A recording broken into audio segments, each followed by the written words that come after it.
perhaps you're not ready to take the standardized test. Supposing it's very difficult for you.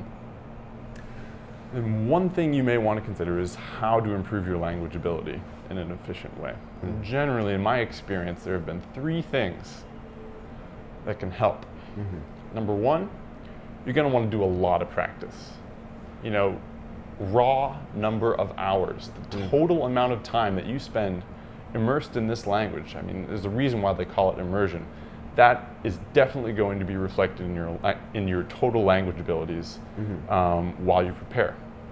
Number 2, you're going to want to have your preparation be across a range of different experiences. So not just reading, not just writing, and not just speaking and listening. You're going to want to do all 3 of those things. You're going to want to use your eyes, your mouth, and your ears. Language it's a thing that really crosses all of the senses, and you want to involve as many of them as possible. The third thing is you got to make it fun. If you're not having a good time, you're probably not going to retain what you're learning. So anything that you can do to keep yourself interested in what you're doing, be it spicing up some test preparation with watching some television in English, or going online and having a chat with someone in English, or going into a discussion forum and responding and getting into an argument in English, those things are all going to help. Yeah, those are some very good points. And I would just add that, let me separate it into 2 groups. Let's say you are on the lower end of English ability and you are not really ready for the GMAT or the SAT. In that case, I would agree with everything Nate said. Definitely you want to expose yourself to the language as much as possible. In my experience, that helped when I was living in Japan. I didn't know a word of Japanese at first, but what I did is I just chatted with random people at stores. I played video games a lot, which helped me learn the characters.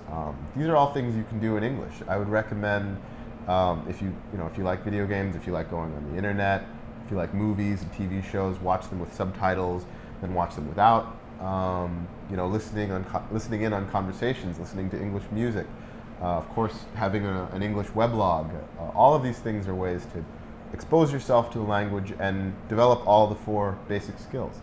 Now, for people in the other category, which is people who have a pretty high English ability level and want to take you want to take the GMAT, but you still make some mistakes and you're trying to just fill in the blanks and get up to the GMAT level, then I would say you need to focus your study.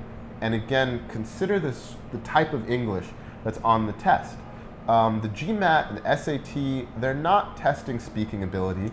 You don't need to worry about casual conversation, even though that's what drives people crazy. Being able to have a conversation and sound natural, that's absolutely one of the most important things when mastering a language. But it's not on the GMAT or the SAT at all. All you really need for those tests is high-level reading ability, and there are essays. There's an essay on the GMAT and the SAT, so you need to be confident in your writing as well. There's no speaking and there's no audio component, which usually are the hardest parts of a language test.